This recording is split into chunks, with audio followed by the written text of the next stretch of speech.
Boa noite, a graça e a paz do Senhor Jesus. Que alegria estarmos juntos. Esse vai ser um semestre abençoado, amém, queridos? Semestre reta final desse ano, de colheita. Que Deus abençoe os seus estudos, que Deus abençoe a sua família, que Deus abençoe os seus negócios. Você recebe essa palavra, amém? E desde já, quero te convidar, vamos juntos abrir a palavra de Deus em Filipenses capítulo 2. Estamos nesta conferência estudando sobre o amor de Deus na nossa vida, que nos transforma, que arranca de nós a idolatria, que arranca de nós o narcisismo, o individualismo. Essa noite, o tema que me foi encaminhado foi o egoísmo. O que o Evangelho fala sobre a vitória ao egoísmo? E para isso nós vamos ler um dos textos centrais na Escritura sobre o tema, Filipenses capítulo 2, nós vamos ler do verso 3 até o verso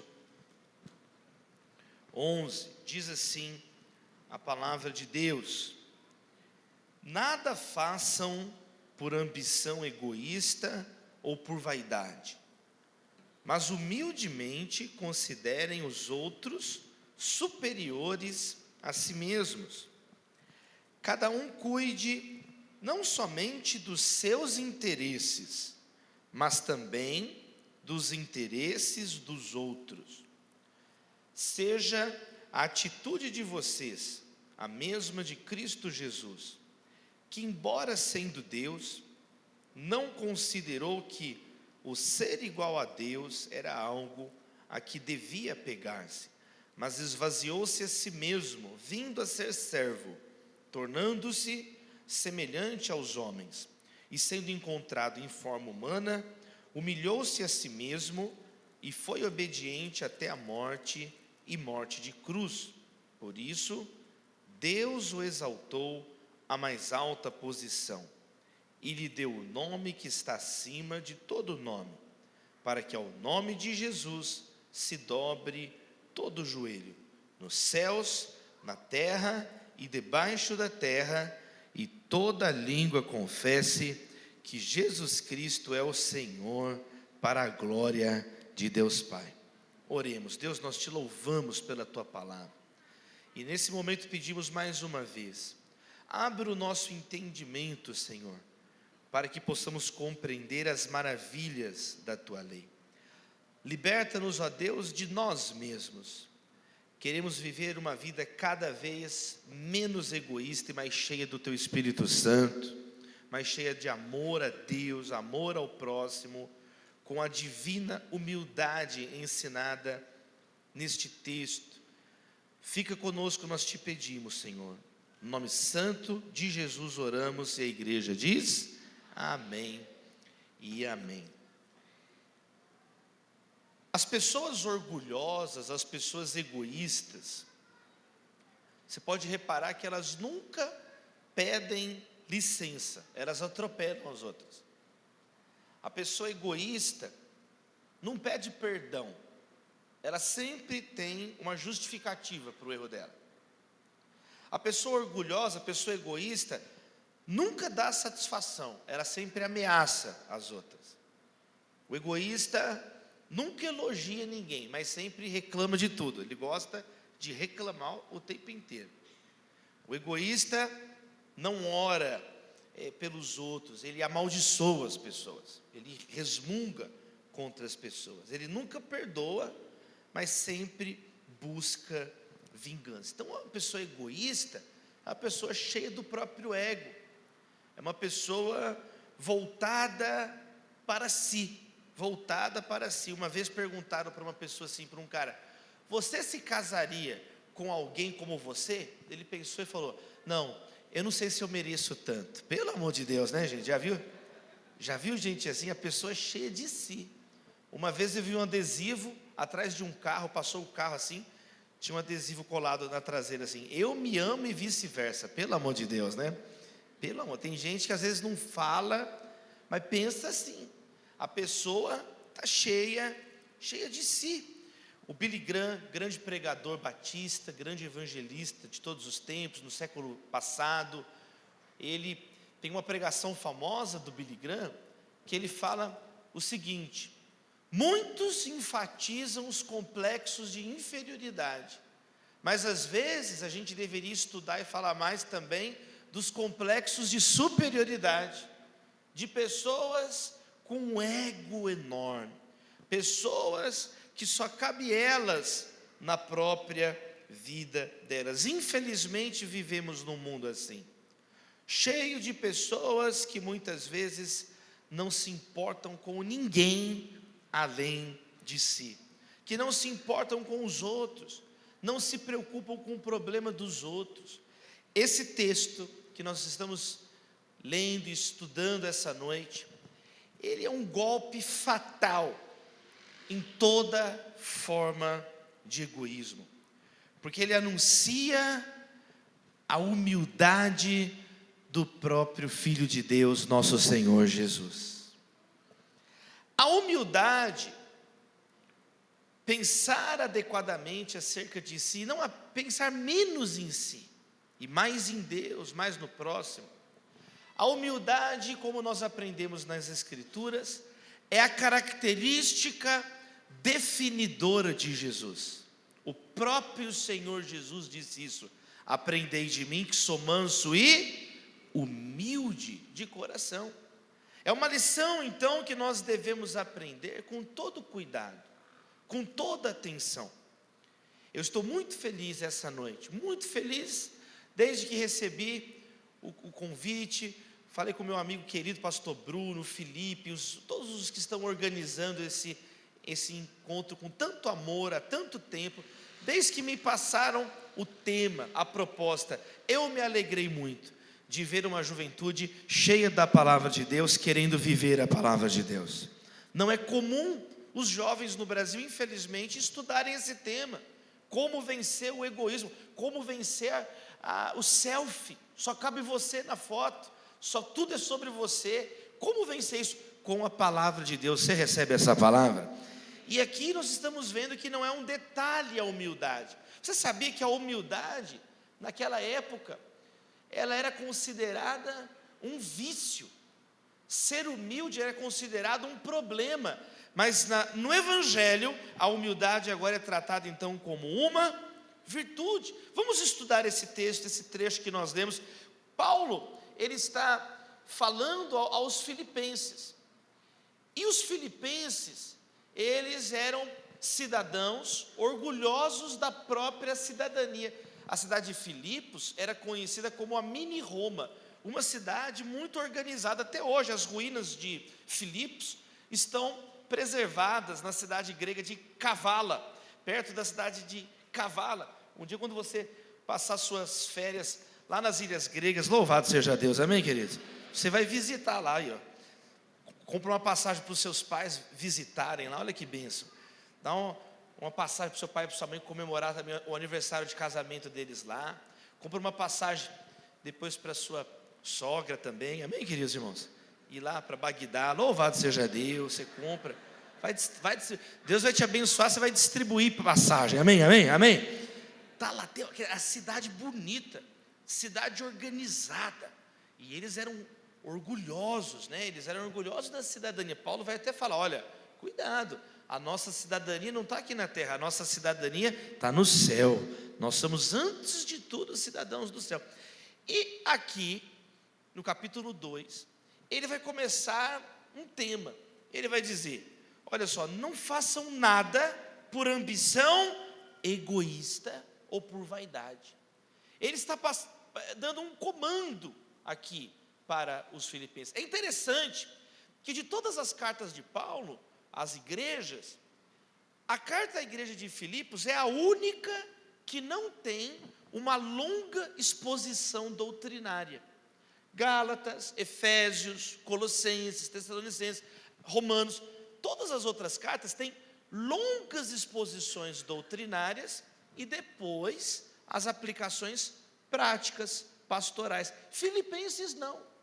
Filipenses, ele não tem uma parte onde ele vai colocar exortações e correções doutrinárias. Os biblistas, os eruditos na carta de Filipos, vão indicar, possivelmente, porque eles não tinham problemas doutrinários, mas aí também não podiam ficar orgulhosos. Quantos estão entendendo?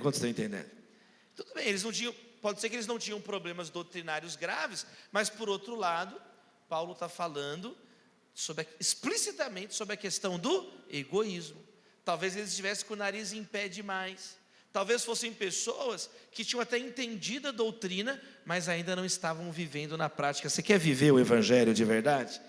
Então ele começa fazendo uma exortação aqui no verso 3: nada façam por ambição egoísta ou por vaidade, mas, ao contrário. Qual que é o contrário então dessas ambições egoístas? Façam as coisas o quê? Considerem-se humildemente, considerem os outros superiores a si mesmos. O apóstolo Paulo está contrastando um comportamento egoísta, onde a pessoa quer tudo para si, com um comportamento humilde, de se considerar inferior a outro. Não está dizendo que você é inferior, quem está entendendo? Mas uma atitude diferente, uma atitude aberta, não uma atitude arrogante. Quando Paulo fala isso, ele era um rabino, ele era um fariseu, o melhor aluno da classe, como ele mesmo diz. Ele vai dizer: na minha idade, ninguém me superava no farisaísmo, educado aos pés de Gamaliel. Ele vai dizer: peraí, vocês não podem ser egoístas, têm que ser humildes. Isso já está no livro de Provérbios, isso já está na Bíblia hebraica no Antigo Testamento. Olha alguns exemplos. Ele está sintetizando aqui numa frase um conjunto de ensinamentos que o povo de Israel já tinha acesso. Por exemplo, Provérbios 11, verso 2: o orgulho leva à desgraça, mas com a humildade vem a sabedoria. Sabe qual que é a palavra usada para orgulho no hebraico? É uma palavra que vem de água fervendo. Quando você ferve a água ao ponto de ebulição, o que acontece? Ela não sai da chaleira, não é assim? Ela entra em ebulição e ela esparrama, ela derrama. A palavra orgulho no hebraico vem da mesma ideia. Quer dizer, é uma pessoa que está tão cheia de si, que ela vaza dela mesma e começa a esparramar para os outros. A vontade dela é só o que importa. Então ela transborda, uma arrogância expansiva, que vai então indo para todo lado. Então, lá no Antigo Testamento já está falando que o orgulho leva à desgraça, porque você se torna essa pessoa que eu descrevi aqui no início, que não pede licença, que não pede perdão, que não dá satisfação, que não agradece, que não elogia ninguém, só cabe você. A pessoa está cheia de si. Mas por outro lado, se a arrogância precede a destruição, Provérbios 18, verso 12, a humildade precede a honra. O Antigo Testamento vai falar também muito sobre a humildade. Olha as marcas da humildade. Quem é uma pessoa humilde? Primeiro, é aquele que não se impressiona com a própria sabedoria. Provérbios 3, verso 7 vai dizer sobre isso. O humilde não conta vantagens sobre o futuro. Ele tem uma atitude humilde com relação ao tempo. Ele não vai ficar batendo papo. O humilde não procura honras. A pessoa humilde, Provérbios 25, verso 27, não fica fazendo elogio para ele mesmo, deixa que os outros elogiem você. A sabedoria da humildade, Provérbios 27, verso 2, ele não faz o elogio para si mesmo, não tenta chamar atenção para si mesmo, não fica se esforçando para parecer importante. O humilde, de acordo com a Bíblia, a base dele está em Deus. O temor do Senhor ensina a sabedoria, e a humildade antecede a honra. Provérbios 15, verso 33. Então Paulo, quando ele diz essa frase aqui no verso 3, ele está, quantos estão entendendo, amém, queridos? Ele está sintetizando algo que nós vamos ler muito. Eu dei aqui só exemplos de provérbios, mas está nos Salmos, está no Pentateuco, está nos profetas. Mas aí ele vai continuar. Ele diz: cada um cuide não somente dos seus interesses, mas também do interesse dos outros. Ele está dizendo: você não pode ser uma pessoa cheia de ambições egoístas, você tem que ser uma pessoa humilde. Agora está indo além, só que essa humildade tem que ser prática. Essa humildade tem que te levar a ter interesse pelo desafio dos outros. Então isso foi algo que eu aprendi desde muito cedo, graças a Deus, na minha família. Meus pais sempre me ensinaram: olha, quando você fizer o planejamento do ano, coloca as suas metas de estudo, coloca as suas metas financeiras, mas coloca também as metas de como você pode ajudar alguém. Amém, queridos? Está aqui. Cada um cuide. Então é um hábito que eu tenho. Os anos passam, e aí eu coloco, eu tenho esse objetivo, eu quero escrever esse livro esse ano, eu quero realizar tal projeto. Aí eu coloco meus objetivos, mas eu aprendi a colocar, não, agora como que eu posso ajudar este amigo? Como que eu posso ajudar aquela igreja? Como que eu posso ajudar? Até que isso vá virando um hábito na sua vida. Isso é ser um cristão. E só na igreja você escuta isso, só no evangelho você vai escutar isso, porque o comum do mundo é cada um por si, e alguns dizem, cada um por si e Deus contra todos. Eu já ouvi isso, cada um por si e Deus contra todos. No evangelho, olha aqui, cada um cuide, não somente dos seus interesses, mas dos interesses dos outros. Só que o apóstolo Paulo, depois de colocar essas exortações, ele vai agora fundamentar de um modo diferente. Ele não vai citar um provérbio, ele não vai citar Moisés, ele não vai citar nenhum profeta, Isaías, Jeremias. Ele vai fundamentar isso de um modo novo, de um modo inédito, de um modo que não tinha sido visto, de um modo que não tinha sido explicado plenamente nos tempos antigos, porque foi algo revelado em Jesus Cristo de Nazaré, o Rei dos Reis e Senhor dos Senhores, o próprio Filho de Deus. E ele vai fundamentar isso em Cristo Jesus. Ele vai dizer então: seja a atitude de vocês a mesma de Cristo Jesus. E que atitude foi essa de Jesus que abalou o mundo? Que atitude foi essa de Jesus que dividiu o mundo em antes e depois? Que atitude foi essa de Jesus que até os dias de hoje incomodam as pessoas, mexem com as pessoas, aos pontos de alguns minutos atrás em Paris, eles zombarem do retrato da Santa Ceia, de um modo parodiando aquele retrato que Da Vinci fez da Santa Ceia? Por que Cristo tem que estar sempre? Porque ele chocou o mundo com a atitude dele. Ele mostrou uma atitude que irrita as pessoas até os dias de hoje. Ele ensinou uma atitude, ele viveu uma atitude, ele deixou um legado com uma atitude, e aponta uma atitude que incomoda as pessoas até hoje. E que atitude foi essa?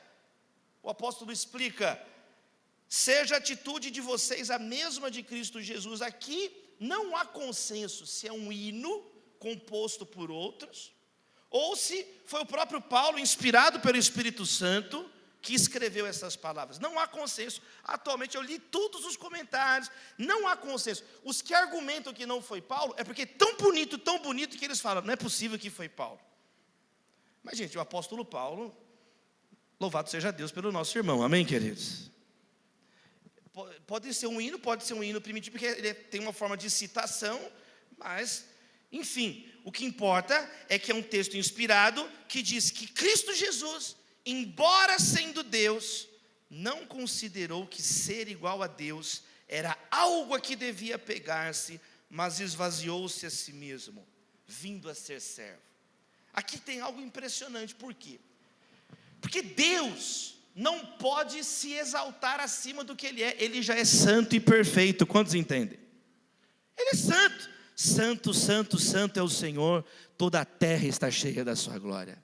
Ele é o Deus todo-poderoso, Ele é o Deus eterno, Ele é o Deus perfeito, amém, queridos? Você pode louvar a Deus, aplauda o nome de Jesus aí, Batista. Dá um glória a Deus aí, Batista Pentecostal. Deus é perfeito, não tem como Deus exaltar acima de si mesmo. Ele já é exaltado, Ele já é Deus. Agora, tem como Deus se humilhar, se esvaziar. E Ele fez isso em Cristo Jesus. Ele se esvaziou. Ele se esvaziou. A humildade é colocada no centro da vida moral de uma forma dramática e sem precedentes. Esse texto, então, esse hino, expõe a majestade da humildade em contraposição às ambições egoístas, a afirmação do ego o tempo inteiro.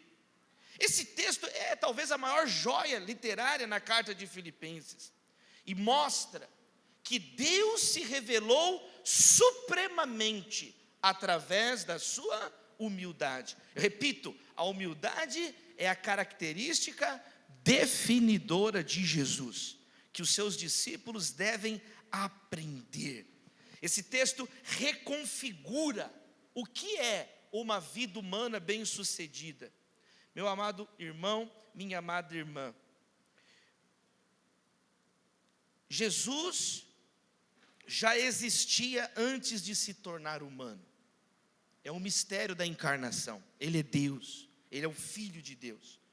E o texto diz que, embora sendo Deus, ele se esvaziou, ele se dispôs, ele foi desapegado à glória de ser igual a Deus. Somente os verdadeiros líderes, somente os humildes, sabem administrar os seus privilégios. Eu oro essa noite em nome de Jesus, para que todos nós possamos ser uma geração desapegada, amém, queridos? Porque Jesus foi desapegado.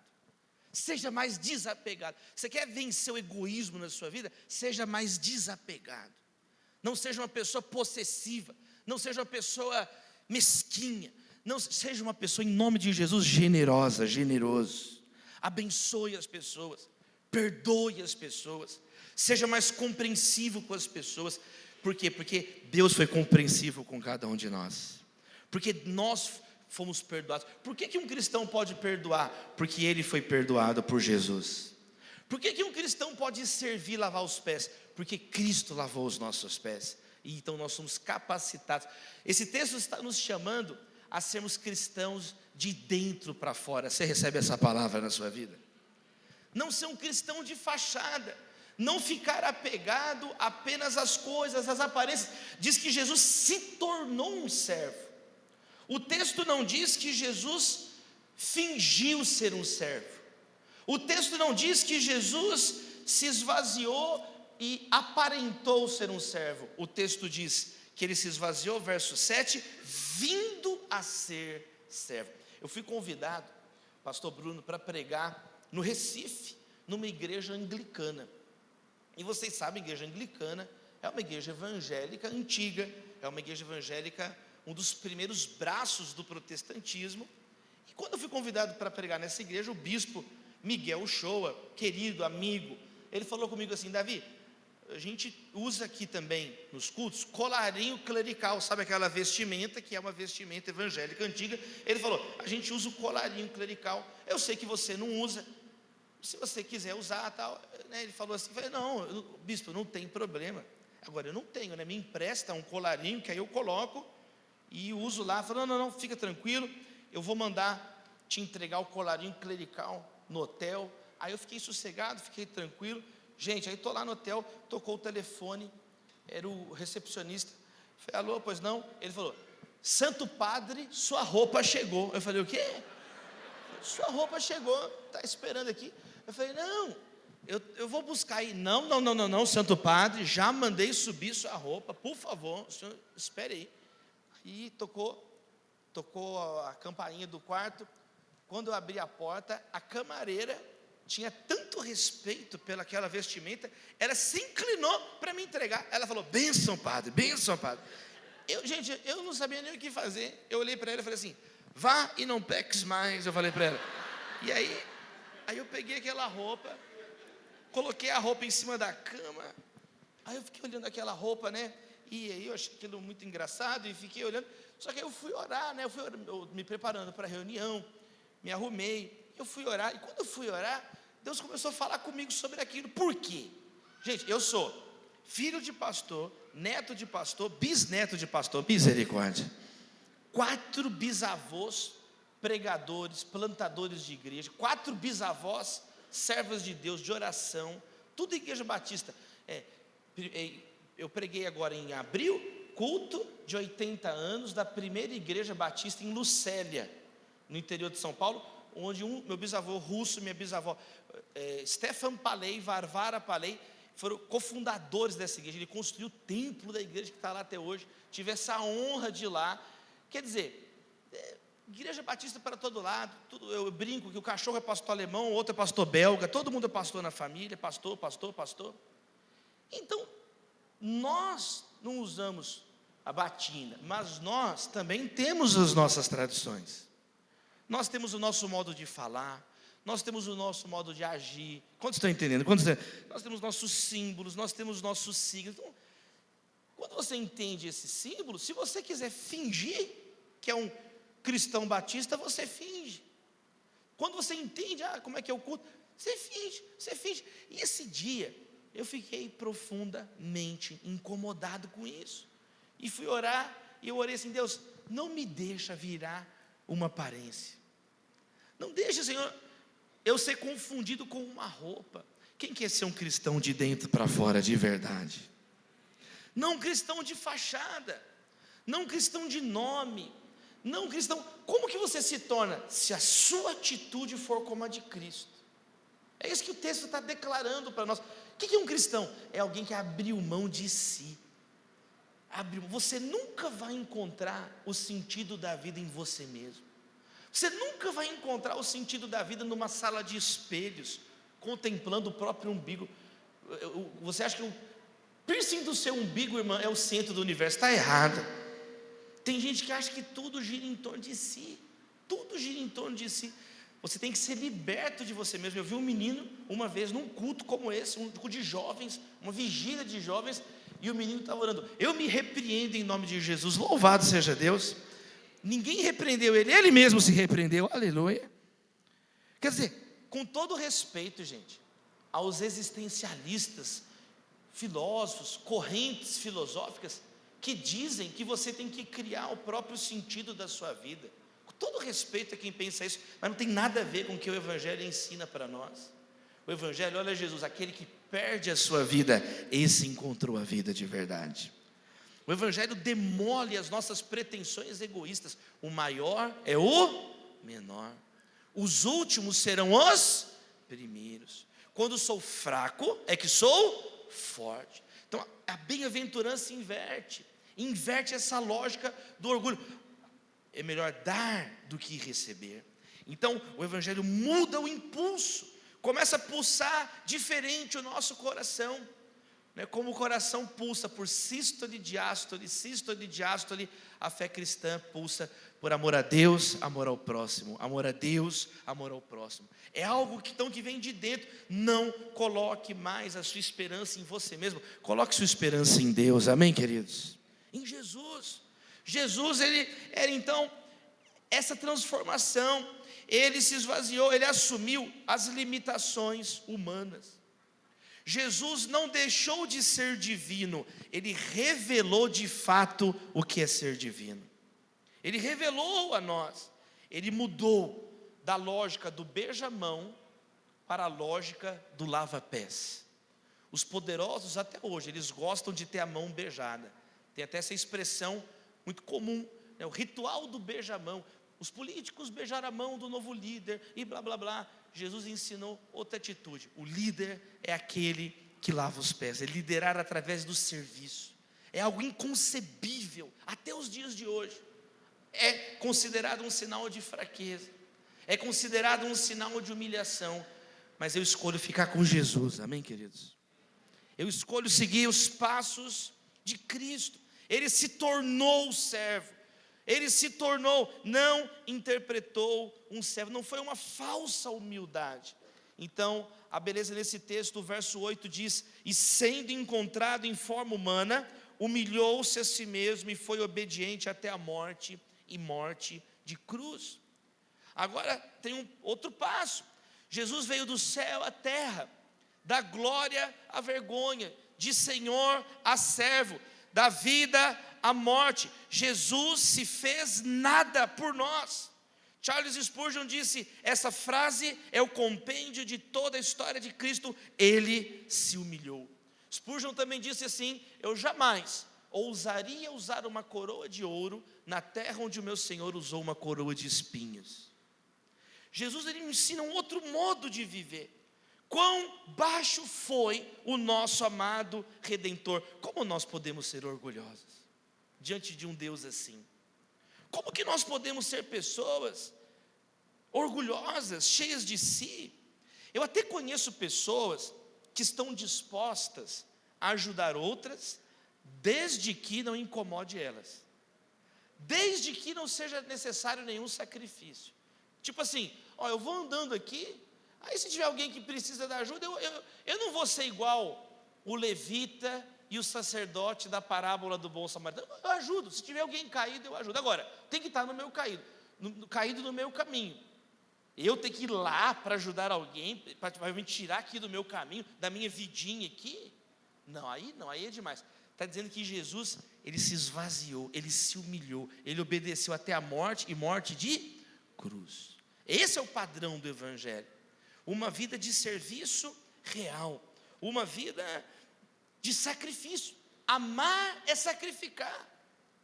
Sacrificar o ego, sacrificar o conforto. Isso honra a Deus, abençoa as pessoas e te liberta de você mesmo, da mediocridade de viver apenas para si, como se você fosse a finalidade. Não, dele, por ele e para ele são todas as coisas.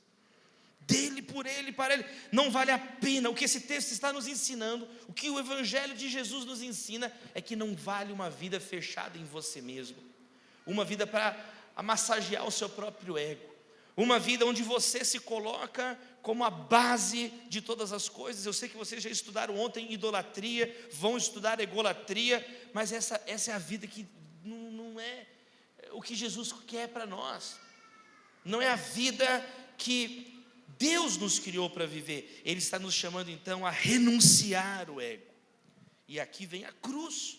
É como se fosse uma humilhação dentro da humilhação. A morte de cruz era a morte mais humilhante de todas. Eu estou estudando, sou aluno do doutorado na Faculdade de Direito da USP, lá no Largo São Francisco, Universidade de São Paulo. Ano passado eu tive aulas com o professor Inácio Poveda. O professor Inácio Poveda é o catedrático de Direito Romano da Universidade de São Paulo, foi reitor, uma mente incrível. E ele explicando sobre detalhes do Império Romano, da lei romana, da crucificação. É impressionante, os detalhes são impressionantes. Os cidadãos romanos não podiam ser crucificados. Paulo, por exemplo, era cidadão romano, ele não poderia ser crucificado. Só era crucificado os escravos, só eram crucificadas as pessoas que não tinham nenhum direito. Esse foi o ponto que Jesus chegou por mim e por você. No mundo onde as pessoas, entre aspas, não levam desaforo para casa, Jesus ensinou uma outra postura, que é irritante: amar, não odiar, dar a outra face, caminhar a outra milha. Se alguém pediu a túnica, entregue também a capa de uma vez. Uma postura abnegada. O Evangelho é extremo. Por isso que Martin Luther King disse: se vamos ser radicais, sejamos radicais como Cristo, radicais no amor, na entrega total. Na entrega total. O ódio é uma marca da carne. O ódio é uma obra da carne, de acordo com Gálatas. Nenhum lugar da Bíblia Deus manda você odiar as pessoas. Quem divide o mundo, quem eu amo e quem eu odeio, foram os fariseus, e Jesus combateu eles no Sermão do Monte. Vocês ouviram o que foi dito: ame o próximo e odeie o inimigo. Eu, porém, vos digo: amem os seus inimigos e orem por aqueles que vos perseguem. Eu já criei o meu caderninho de oração por haters. Louvado seja Deus. A pessoa me xingou, já está cadastrada lá, já cadastro, e eu oro. Minha vingança é orar. Aleluia. A pessoa é indefensável contra as minhas orações. A pessoa pode espernear, você pode achar ruim, você pode babar. Eu estou orando por você. Aleluia. Eu vou orar por você, porque foi o que Jesus ensinou. Então, sabe, num mundo de pessoas que adoecem. Você sabia que o Brasil é considerado O brasileiro é o povo mais ansioso do mundo, pela Organização Mundial da Saúde. Do mundo. Cerca de 10% da população brasileira. É um dos povos que pior sono tem. Fundação Oswaldo Cruz, 73% dos brasileiros têm problema para dormir. Uma geração ansiosa, uma geração angustiada. Esse é o problema da ansiedade. Os vermes comem teu corpo morto. A ansiedade te devora vivo, em vida. Então, num mundo de pessoas estressadinhas, nervosinhas, o mundo é irritante? É irritante, não está falando que não é irritante. Tem pessoa chata? Tem. No mundo tereis palmeirenses, mas tem de bom ânimo, amém, queridos irmãos? Foi só para agitar você, olha como que agita, olha só. Só falar, está vendo? Mas não, Deus abençoe os palmeirenses. Minha mãe é palmeirense também. É só uma brincadeira, viu? Não vai ficar cri-cri não, que eu vou orar por você na minha lista de hater, hein? Pelo amor de Deus. Agora, as pessoas nervosas, as pessoas, eu vejo jovem, sabe? Tudo bem, pessoa mais velha ficar rancorosa, a pessoa, aqui está entendendo? É até compreensível. A pessoa viveu uma vida podre, tomou um monte de decisão errada. Vai colher o que quando ficar velho? Vai ficar ranzinza, chato, a pessoa é chata mesmo. Agora, um jovem, você está começando a vida, você não tem nem direito de ser chato. Está começando a vida agora. Teve um menino, eu fui pregar numa igreja, aí eu vi que ele estava olhando assim, o baterista, ele ficou, o baterista é muito louco lá, e o cara ficou olhando assim, empolgado, né? Ele falou, nossa, é muito legal a bateria. Eu falei, você gosta de bateria? Eu falei, eu gosto. Eu falei, por que você não estuda também bateria para você tocar bateria? Ele falou, não, eu estou muito velho. Ele disse também, quantos anos você tem? 13. Eu falei, pelo amor de Deus, você está muito velho, você tem 13 anos, você está muito velho, então eu já estou falecido. Nós vamos ver o pastor Irlande pregar aqui com 90 anos, dá um glória a Deus aí pela vida do pastor Irlande, muita juventude acumulada, aleluia, olha aí. Então, num mundo com pessoas ranzinzas, com pessoas que fica, quem está trabalhando, estudando, não tem nem tempo para perturbar os outros, louvado seja Deus, você não tem tempo para perturbar as pessoas. Então, eu vi uma mulher usando uma camiseta assim, me tirem de perto de mim, juro por Deus que eu vi essa mulher, levei a minha filha na escola, ela estava usando uma camiseta assim, me tirem de perto de mim, me tirem de perto de mim. Então tem gente que está assim, cheia de ódio, cheia de raiva, se leva a sério demais. Eu oro para que você seja uma pessoa mais bem-humorada também, uma pessoa mais leve, uma pessoa mais cheia do Espírito Santo. Olha Jesus, olha, vinde a mim os que estão cansados e sobrecarregados, e eu vos aliviarei. Jesus quer te aliviar desse peso, dessa chatice na sua vida. Não tem na Bíblia o livro de chato dos apóstolos. Pessoa azeda, tão chata que os amigos imaginários abandonaram a pessoa. Você implica com tudo briga. Na escola da minha filha é criancinha, na escola da Maria, tem uma coleguinha dela que ela fala tanto problema, que as próprias crianças deram um apelido para ela. Eu vou mudar o nome dela, para preservá-la. Apelidaram ela de Paula das Tragédias. Misericórdia. A menina só fala coisa ruim. As próprias crianças, ela é a Paula das Tragédias. Ela só fala de tragédia. Ela sempre tem uma coisa ruim na boca, sempre está xingando, sempre está falando palavrão. Abre assim sua mão, Deus, em nome de Jesus, alivia o nosso coração essa noite. Queremos lançar sobre o Senhor a nossa ansiedade. Queremos lançar sobre o Senhor, como diz 1 Pedro, queremos lançar a ansiedade, porque o Senhor tem cuidado de nós. Liberta-nos de nós mesmos, Senhor. Liberta-nos, ó Deus, de pensamentos intrusivos, pensamentos repetitivos, ruminação que não sai disso. Queremos ter um coração mais parecido com o teu coração. Nós oramos em nome do Pai, do Filho, do Espírito Santo. A igreja diz, amém, amém. Queridos, eu quero caminhar para encerrar, para a gente orar. Mas o texto então diz que Jesus se entregou, foi obediente até a cruz. Te custa algo seguir Jesus?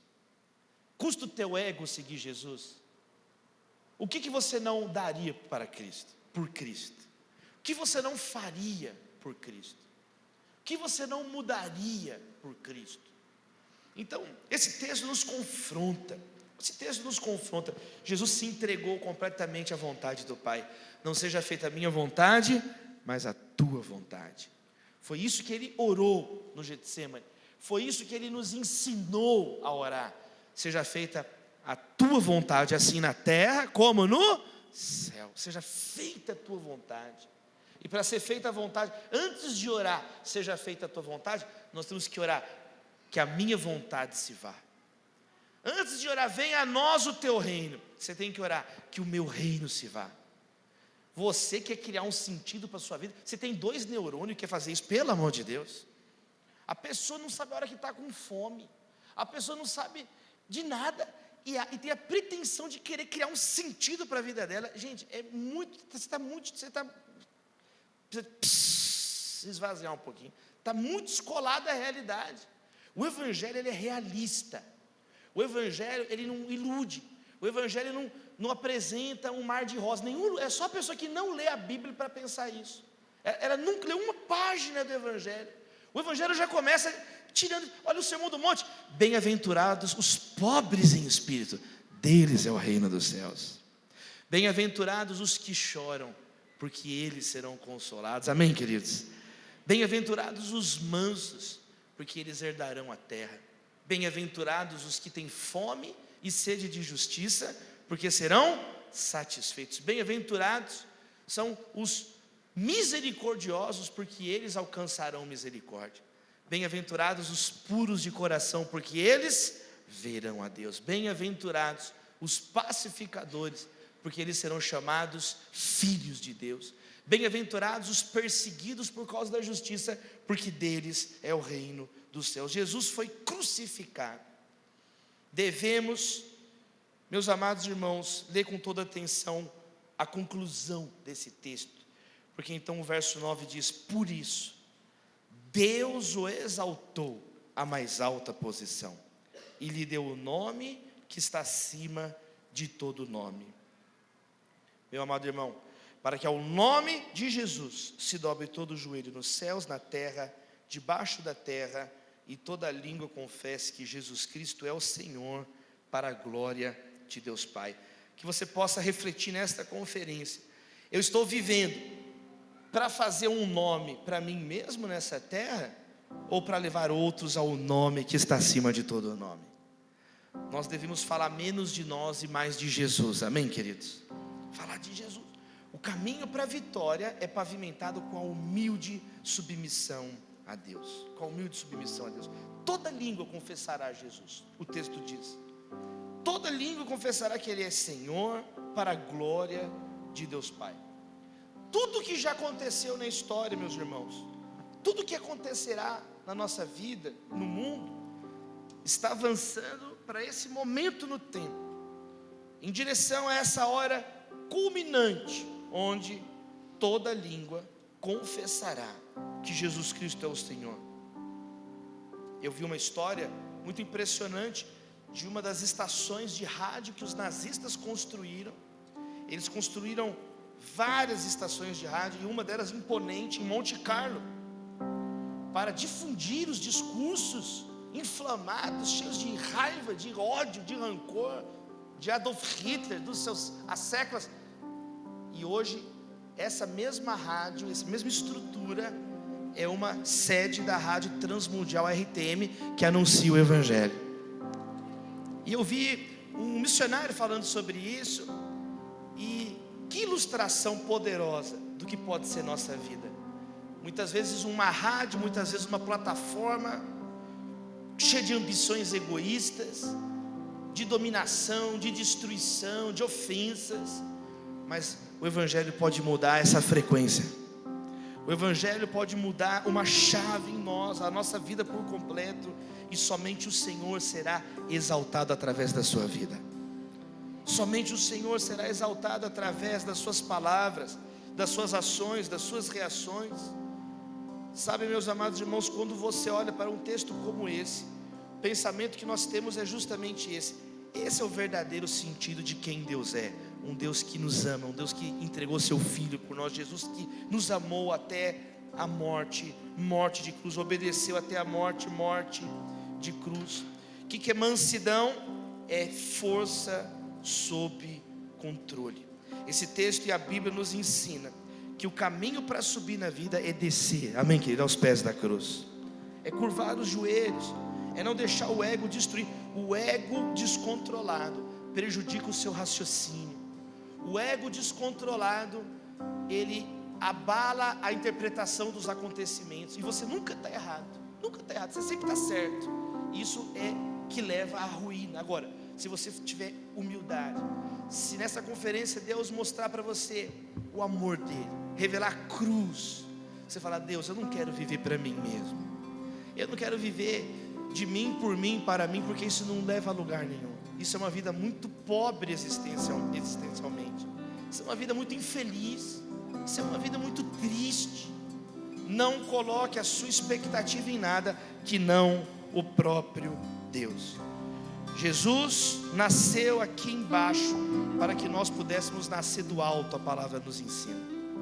Ele foi para a cruz, e eu quero encerrar com essas palavras para a gente orar. Na cruz, Jesus recebeu ali cuspes, ofensas, e a certa altura alguém na multidão, o diabo usou a vida de alguém para dizer isso. O diabo usou a boca de alguém para dizer assim: desce da cruz, salvou os outros, não vai salvar a si mesmo? Desce da cruz se você é o Filho de Deus. Mas como os antigos puritanos diziam, porque ele não desceu da cruz, nós podemos subir aos céus. Amém, queridos? Porque ele não desceu da cruz. Jesus, a minha comida é fazer a vontade do Pai. Quanto menos egoísta você for, mais generoso você for, mais parecido com Jesus você for, mais abençoado você vai ser, mais bem-aventurado você vai ser. Todos ganham quando você é mais humilde. O nome de Deus é glorificado, as pessoas são abençoadas, e você se torna semelhante ao Filho de Deus, a Cristo Jesus. Você é conformado à imagem de Jesus. Jesus impactou o mundo, não foi matando ninguém, explodindo ninguém, foi entregando a vida dela. Essa é a maior lição da humanidade, que as pessoas não conseguem aprender, que nós não conseguimos aprender. Nós queremos estar com razão, nós queremos gritar, nós queremos humilhar, nós queremos defender o nosso ponto de vista, e nós sacrificamos o amor de Deus. Não, estamos sendo chamados para deixar o ego aqui. Quando você se livra do seu ego, quando Cristo está na sua vida, você se desapega, você sofre menos com bobagens, você se amadurece emocionalmente, você não fica dependente de pessoas, dependente da aprovação das pessoas. Você não vira um jovem que mendiga likes, que mendiga aplauso das pessoas, migalhas. Não, porque o seu senso de valor não vem daqui, vem do Senhor que fez os céus e a terra, vem de Cristo. A cruz mostra o seu valor, a cruz revela o seu valor. Essa é a lição desse texto. E qual que é a nossa resposta? É adorar o Senhor. Você pode ficar de pé, você pode cantar comigo ao único que é digno. Vamos cantar juntos? Ao único que é digno, cante, de receber a honra.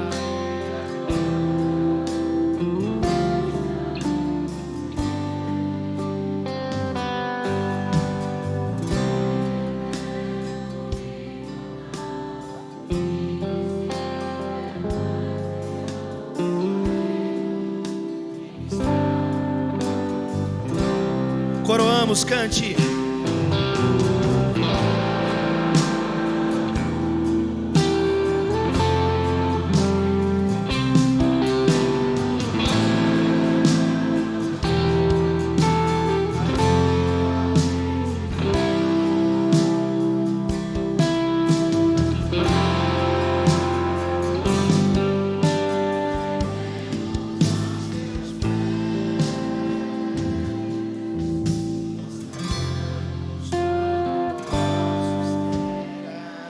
Uma vez mais, coroamos, cante.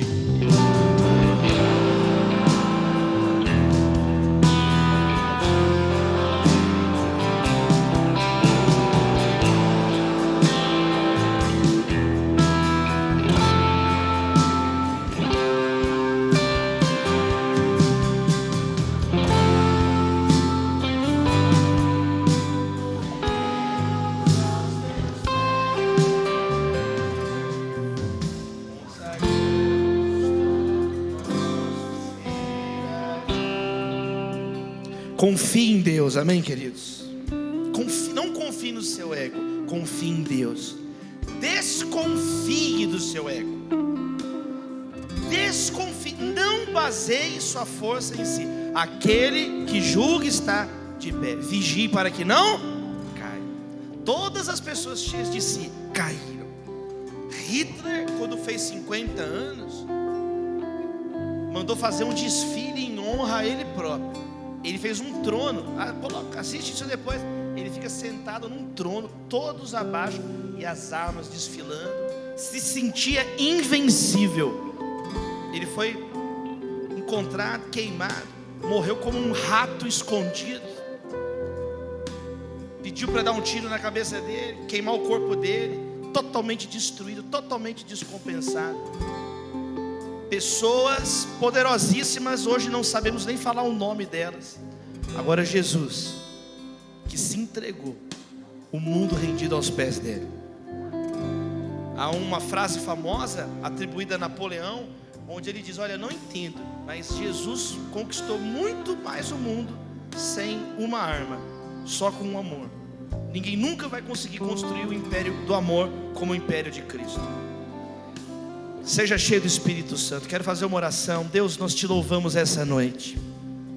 Obrigado, Senhor, pela primeira igreja batista Guarulhos. Obrigado, Senhor, por esta conferência, por esse congresso Torre Forte, porque o Senhor tem levado esses amados irmãos e irmãs ao entendimento mais profundo, mais sério, das implicações espirituais do narcisismo, do orgulho, de vidas vazias, egoístas, vaidade, que constroem a vida na areia.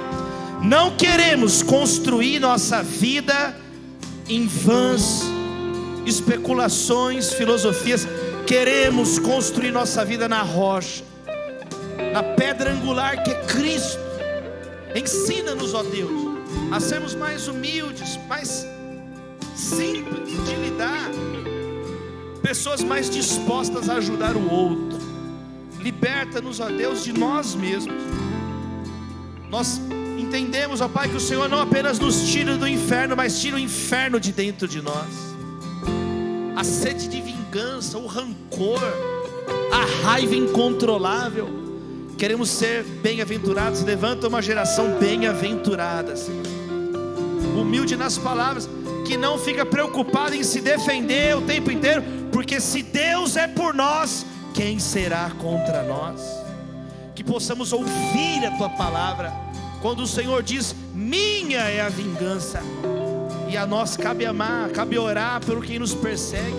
Deus, eu oro, se tem algum jovem triste aqui essa noite, deprimido em quadro de depressão, pré-depressão, por causa de alguma coisa que ouviu, por causa de alguma ofensa, por causa de alguma chacota nesse primeiro semestre, e está desmotivado de voltar à aula, à faculdade, ao trabalho, está triste, depois do recesso escolar, recesso em algumas empresas. Oh Deus, se tem alguém amargurado, alimentando sentimentos de vingança, alimentando sentimentos de ódio, o ego falando, o ego ferido, Deus, nós não queremos curar o nosso ego. Mata o nosso ego de vez, Senhor. Queremos crucificar o velho homem. Queremos ter um ego transformado, regenerado, nascer de novo, Deus. Queremos nascer de novo. Queremos nascer de novo, ser pessoas regeneradas, uma mente renovada em Cristo Jesus.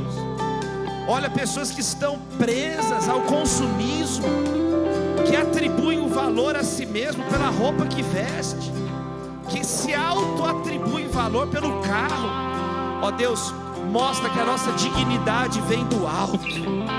Mostra para nós que nós somos imagem e semelhança do Senhor, que em nós tem o sopro divino, que o nosso valor está declarado, exposto na cruz do Calvário, porque o Filho de Deus, Jesus nosso Senhor, entregou a vida pela salvação da Tua igreja. Deus, nós te agradecemos. Para encerrar, vamos agradecer. Ergue a mão, 1 minuto de gratidão. Obrigado, Senhor, obrigado. Pessoas curadas adoram a Deus. Adore aí o Senhor. Adore, obrigado, Senhor. Obrigado por essa conferência. Obrigado pelo teu amor, obrigado pelos intercessores, obrigado pelos amigos, obrigado, Senhor. Olha, pessoas, ó Deus, tristes, liberta-nos. Queremos agradecer pela libertação. Obrigado, obrigado, obrigado, obrigado. Nós oramos em nome de Jesus. A igreja diz amém e amém. Deus abençoe.